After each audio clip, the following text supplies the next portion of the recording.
Hello, everyone. I think I'm here. Am I here? Can you all see me?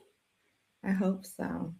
If you're here and you can see me, can you say hello in the chat so that I can see that you can see me and I can see that I can see you and that we are both seeing each other? Because that would be really nice. Hello, Facebook. Hello, YouTube. Hello, Substack. I hope you are all very well. Well, I'm not going to dilly dally on this conversation too long because I really would like to get into it, especially since there is something for us to do together at 7 o'clock if you are willing, open, and desire to. In fact, I'll go ahead and get that out the way, let the cat out the bag early so that you'll know what there is. So at 7 o'clock, if you want to go deeper into this conversation that we're having, maybe some one on one interaction time, some time for us to be able to dialogue together, then join me in the group. And I'll put the group link in the comments so that you are able to join us. Join me in the group, um, and we will do life together. Um, And so here's the deal with the group. Your first month is on me. Well, your first week is on me. If you'd like a month, let me know because I already said it. So if you'd like a free month, let me know. But your first week, your first month is on me. Let me know if you want that extra 30 days. And I would love to have you in this space with us. Okay. So that's where we do our group coaching. That's where we double down on everything that we're doing in this conversation and we don't just talk about it, we be about it. Right. So that's it. That's where I'm going to leave things for now in that aspect. But I want to get into this conversation that we get to have today. And I'm calling these days, these Thursdays, Align Thursdays, because there's abiding. That's the day, those are days that we get to sit with God, get to be with God. We get to abide in the person that God has called and created us to be. And then there is the aligning day. Aligning days are days that we get to align in the space and align the word with our lives and embody them and exercise them in our lives. Okay, so I'm glad that we get to have this conversation together. So, if you listen to this week's podcast on resting rhythms, you heard the theology of rest and why God designed it, what scripture says about it, right? And how it's woven into creation itself, which we love, right? But tonight we're doing something different. We're not going to reteach what you already heard. So, if you want to go hear that conversation, go over to the podcast and you can hear the entire conversation and get everything that we talked about in that space. But tonight, we're addressing the resistance, right? The real, honest things that keep us from resting when we know that we should. Right. And so we're going to practice together. And this isn't going to be another teaching session, but this is a practice um, for the floor. Right. But before we can jump in, um, remember 7 p.m. we're going to do the group coaching in the Dreamer Circle. And so the link is already in the chat, but if you're just jumping in, I will add it again so that you are able to join us there. And so this is going to be our rhythm for Thursdays. In between 6 and 6:30, we will do a live conversation, and then at 7, join us in the community so we can have some interactive conversations with one another. All right, so let's go. Now, let me tell you about how I started my journey with rest, right? Let me tell you what life looked like before we started this journey with rest, and let me tell you what it looks like now, right? So, um, 2016, 2017, at that time, I didn't even know it was exhaustion, right? I just knew it as symptoms, right? I had symptoms that were showing up in me on the regular basis that I had to continue to wrestle with, that I had to continue to fight with. And I didn't exactly know all the things, the ins and outs. And even, you know, after I could identify certain things, I didn't know what the root to all of it was. And so I just knew that there were things that kept coming up. And so anxiety kept coming up for me, depression, the weight of unprocessed grief that had been sitting and waiting for me to process it, right? I was carrying trauma that I hadn't dealt with, right? Things that if you don't start to sit with and that you don't if you don't start to deal with, then they start to implode, right? And so I was avoiding all of these feelings, I was avoiding all of these things, and not wanting to work on them, work through them, and kind of felt like if I don't address them, then they don't exist. And if I don't address them, then I also can just keep moving, right? But I was working 3 to 4 jobs at one point. And here's the thing, it wasn't because I was financially in need to be able to work those 3 to 4 jobs, right? But it was because I didn't want to sit still. I didn't want to sit by myself. I I didn't want to think about all the things that were waiting for me. I just wanted to work through it by working and by doing anything but sitting. Whatever it was we could do that's not sitting is what I wanted to do. And it was completely ineffective. Didn't work. It was not a good plan. Physically, emotionally, mentally, I was falling apart. I was having panic attacks and anxiety attacks, and they weren't just like little ones where something happens and you start to feel little anxiety. No, no, no. I was on the floor of my apartment building on the 7th floor, um, feeling like I was dying, right? My chest was palpitating very fast on the regular. Like these would happen almost daily at one point. And I thought I was having heart attacks. I thought that I was literally going to die. My jaw was tight. I was grinding my teeth all the time. In fact, I had to get a mouth guard at one point because I was continuously grinding my teeth. My jaw was always tight. My shoulders were constantly up to my ears. And my stomach was out of alignment. It was out of whack. Now, I've always had a some gut issues, but my stomach was my gut was even more dysfunctioning, or dysregulated than usual, right? I wasn't sleeping well. Um, and in real life, I was just not well. I was not well.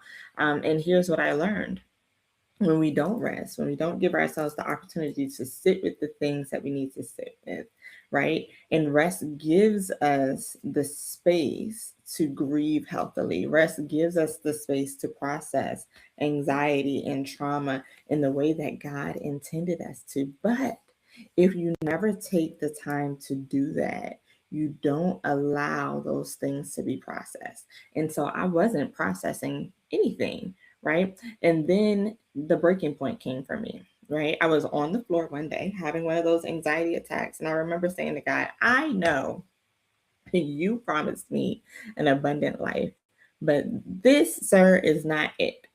This ain't it. And this looks nothing like the abundant life that you were talking to me about. So, however, we need to get from here to there, however, we need to work that out, then let's do that because this is not effective. This is not working anymore. And I can't do life like this anymore. Right. And that was um that was a breaking point in me trying to hold it all in my hands by myself, right? And that wasn't, when I said that, it wasn't like, and instantly I was delivered, and instantly I was set free, and instantly I was healed, right? No. It did not happen that way. And so, I want to make sure that I communicate that in our conversation so that you don't think that if you have to move from a space up here to there, that and it isn't happening spontaneously or instantly for you either, then it's okay, right? For me, it was a day to day process, right? That conversation led to things that started to align for me. But even after that, right, I still wrestled with God. And I don't mean over the course of a month or even a year. Even to this day, it's been an ongoing wrestle with God sometimes, right? The resistance comes up and did come up strong, especially at the time. And I had to, especially in the beginning, I had to wrestle with um, if I don't do it, then who's going to do it? If I gotta work, I gotta pay the bills, I gotta do this, I gotta do that, right? And culture was loud. Culture says, well, you're not a boss woman if you're not out here hustling and grinding. If you're not ambitious, you're not ambitious if you're not grinding. Like if you're not doing all the things, if you're not team no sleep, all these types of things, right? Culture will beat those things into your head like it's a drum, right? However, here's the piece that we get to sit with and really think about, right? um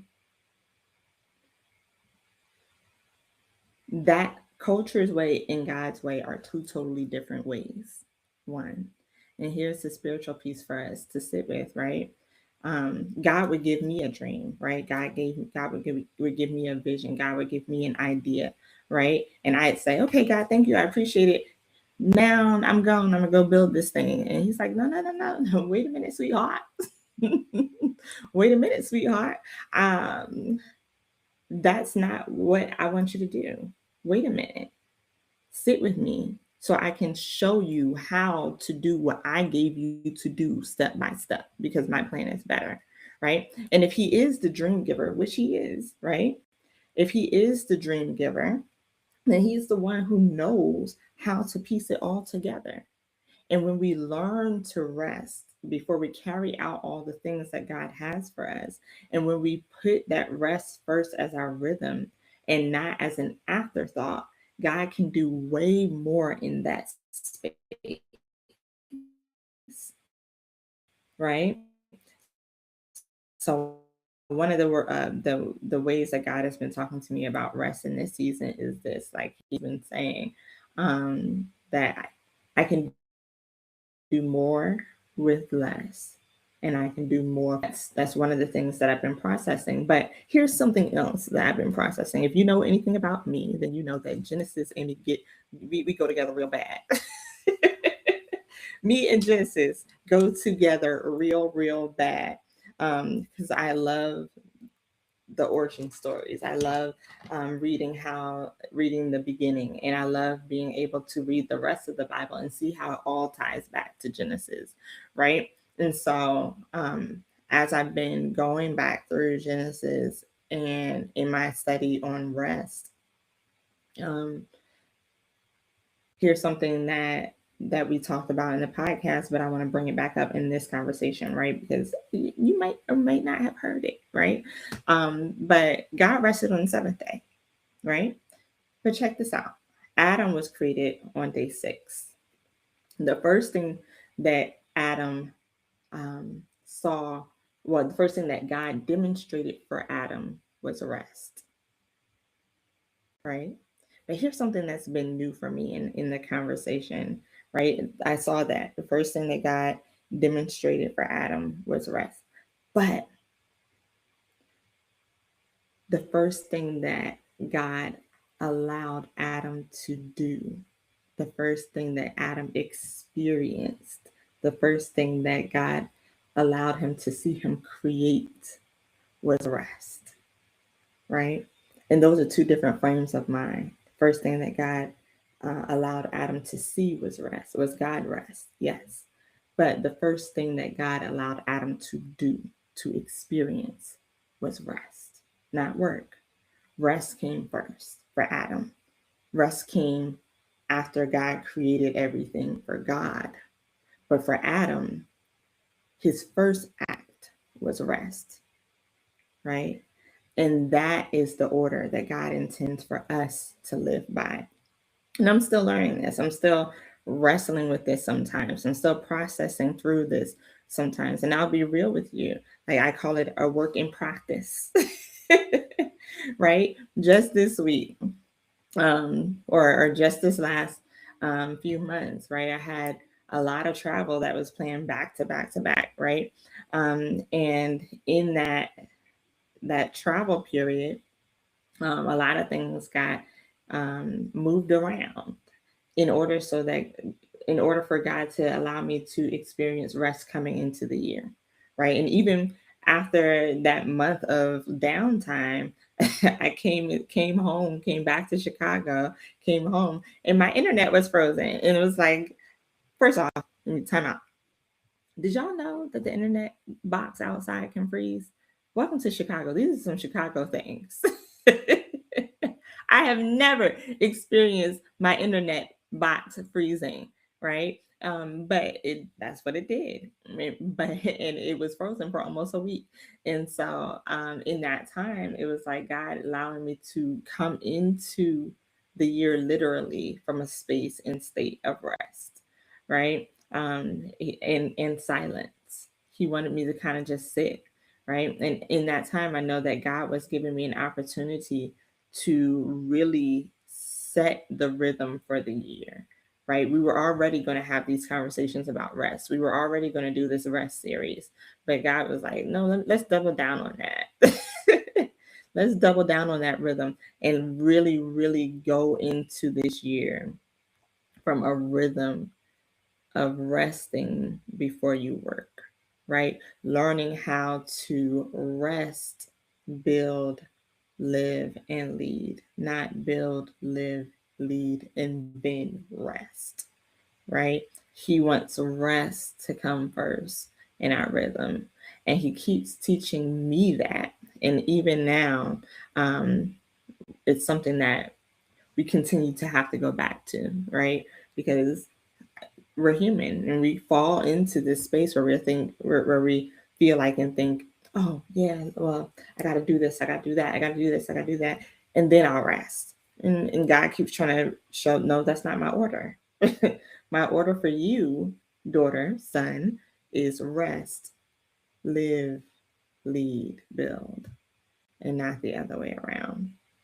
So when I started first teaching on rest and working with people in the Dreamer Circle, I realized something, that everyone has similar blocks, right? The details might be different, but the barriers are all the same. So let me name some of them for you, and we'll go deeper into that if you desire to in the coaching space. And so getting to the Dreamer Circle, again, I'm going to drop that link right here for you if you're not already there. But get into the Dreamer Circle so that we can have these conversations together. I'd love to do this with you. I'd love to do life with you in this way. Okay.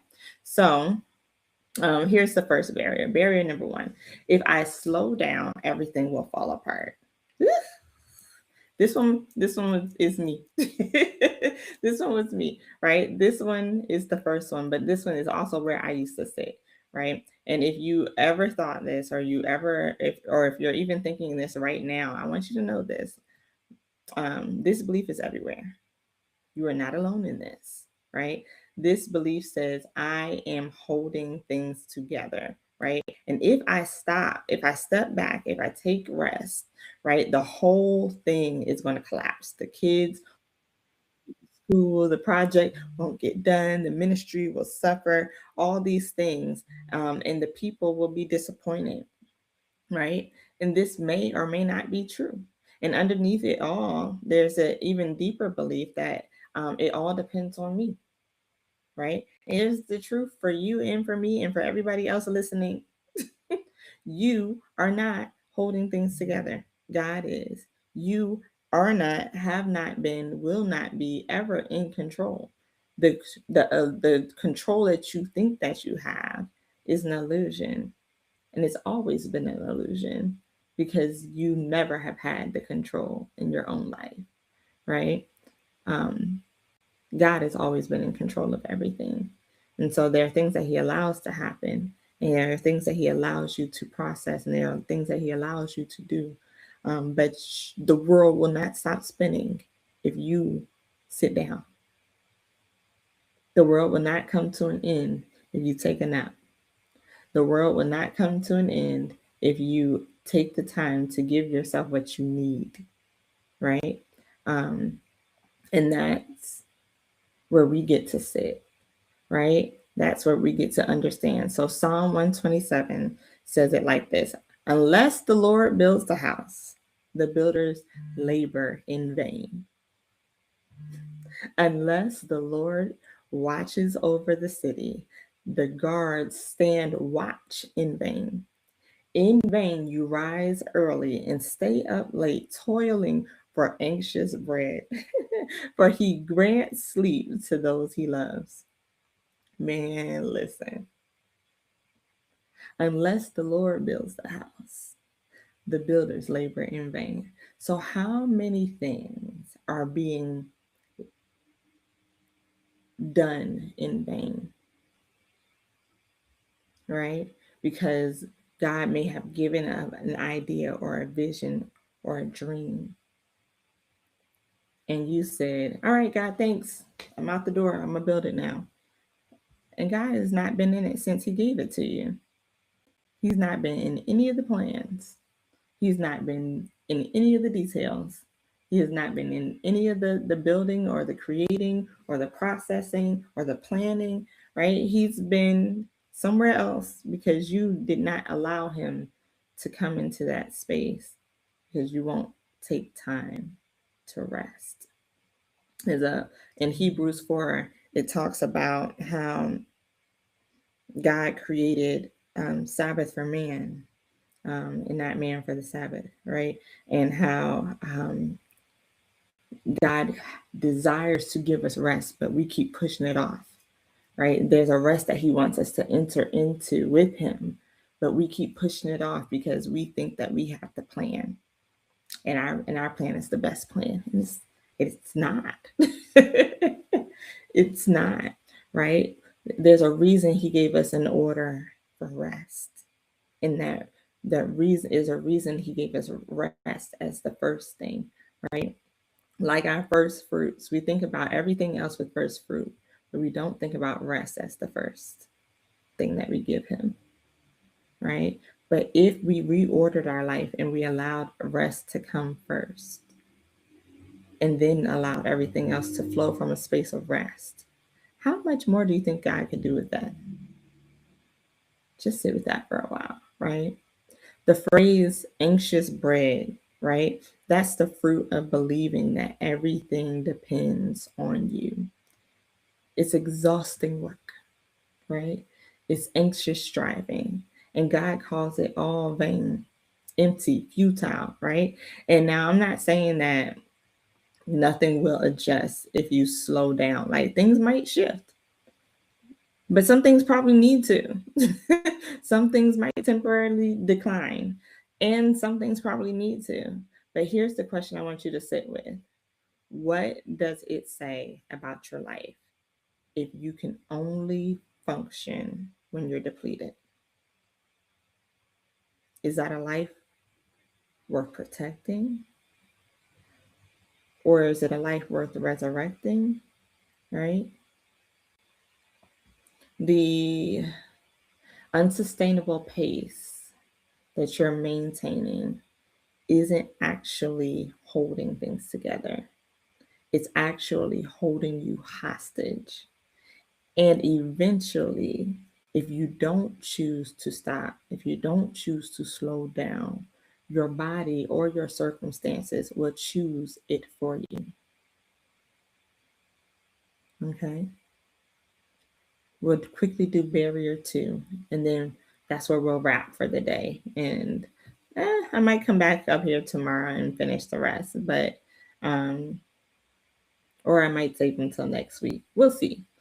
But barrier 2 is this: rest feels selfish, and people need me. right? This is for my people pleaser friends. Hey, y'all.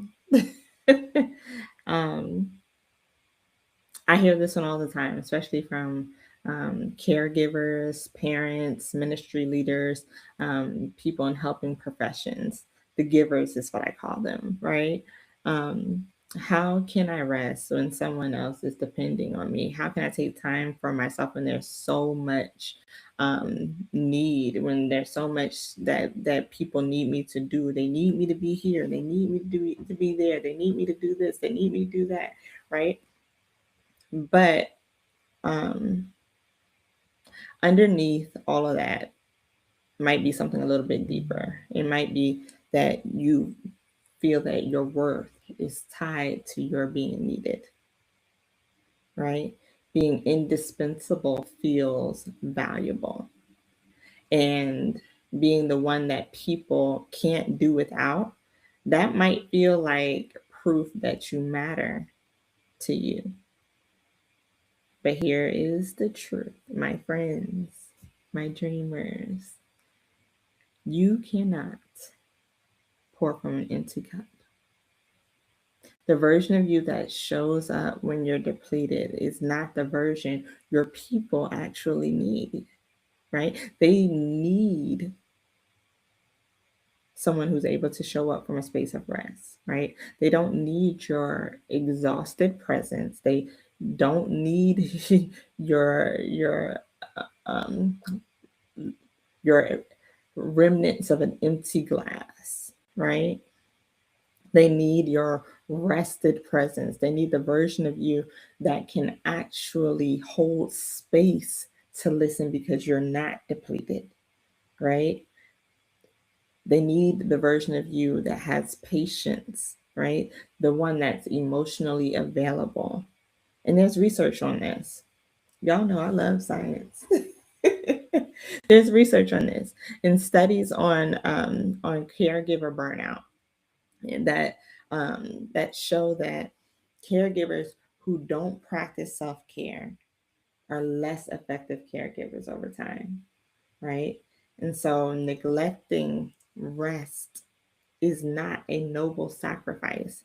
And I think that sometimes people think that it is. Oh, but I got to do this for all these other people. I got to do this for the kids. I got to do this for my parents. Da, da, da, right?